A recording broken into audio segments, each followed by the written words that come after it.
ಇನ್ನೇನ್ ಬೆಂಗಳೂರು ಕರ್ಗ ಬಂದೇ ಬಿಡ್ತು. ಅಮ್ಮ ಏಂತಕ್ಕೆ ಭೂಮಿಗೆ ಬರ್ತಾರೆ ಅನ್ನೋ ವಿಷಯ ನಮ್ಗೆಲ್ಲರಿಗೂ ಗೊತ್ತೇ ಇದೆ. ಅಮ್ಮ ಬರ್ಬೇಕಾದಾಗ ಏನೆಲ್ಲ ಪ್ರೊಸೀಜರ್ ನ ಫಾಲೋ ಮಾಡ್ತಾರೆ, ಮತ್ತೆ ಆ ತಾಯಿಗೆ ಏನೆಲ್ಲ ಸೇವೆನ ಸಲ್ಲಿಸ್ತಾರೆ ಅನ್ನೋದು ನಾನು ಈ ವಿಡಿಯೋದಲ್ಲಿ ನಿಮ್ಗೆ ತಿಳಿಸ್ಕೊಡ್ತೀನಿ. ಸೊ ಫಸ್ಟ್ ದೇವ್ರನ್ನ ಕರ್ಸ್ಬೇಕಾದಾಗ ಕೊಡಿಮರ ಅಂತ ಇರುತ್ತೆ. ಕೊಡಿಮರ ಅಂತ ಅಂದ್ರೆ ಬ್ಯಾಂಬೂ ಟ್ರೀ.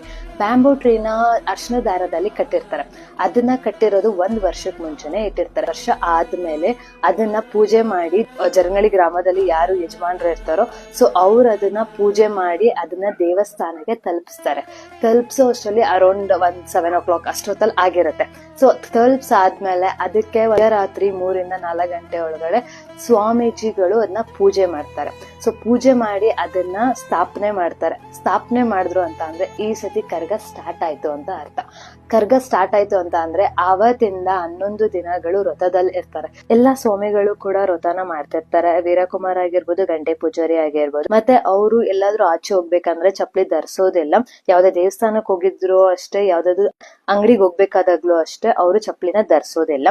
ಕೊಡಿಮರ ಸ್ಥಾಪನೆ ಮಾಡಿದ ನೆಕ್ಸ್ಟ್ ದಿನದಿಂದ ಅವರು ಗಂಗೆ ಪೂಜೆ ಅಂತ ಮಾಡ್ತಾರೆ. ಸೊ ಅದು ಬಂದ್ಬಿಟ್ಟು ಸಂಪಿಗೆ ಕೆರೆಯಲ್ಲಿ ಆಗಿರ್ಬೋದು, ಲಾಲ್ಬಾಗ್ ಅಲ್ಲಿರುವಂತ ಮುನೇಶ್ವರ ಸ್ವಾಮಿ ಟೆಂಪಲ್ ಆಗಿರ್ಬೋದು, ಇದೇ ತರ ಪ್ರತಿದಿನ ಗಂಗಾ ಪೂಜೆಯನ್ನ ಮಾಡ್ತಾ ಬರ್ತಾರೆ. ಕೊಡಿಮರ ಎತ್ತಿ 5ನೇ ದಿನಕ್ಕೆ ಬಂದಾಗ ಅವತ್ತು ದೀಪೋತ್ಸವ ಇರುತ್ತೆ. ದೀಪೋತ್ಸವ ಅಂತ ಅಂದ್ರೆ ಏನಂತ ಅಂದ್ರೆ ತಾಯಿ ನಾಳೆ ಬರ್ತಿದ್ದಾರೆ, ಸೊ ಅವ್ರಿಗೆ ದೀಪದ ಆರತಿ ಮಾಡಿ ಅವ್ರನ್ನ ವೆಲ್ಕಮ್ ಮಾಡ್ಬೇಕು ಅನ್ನೋದು ಸಂಪ್ರದಾಯ. ಸೊ ಅದನ್ನ ಫಾಲೋ ಮಾಡ್ತಾರೆ.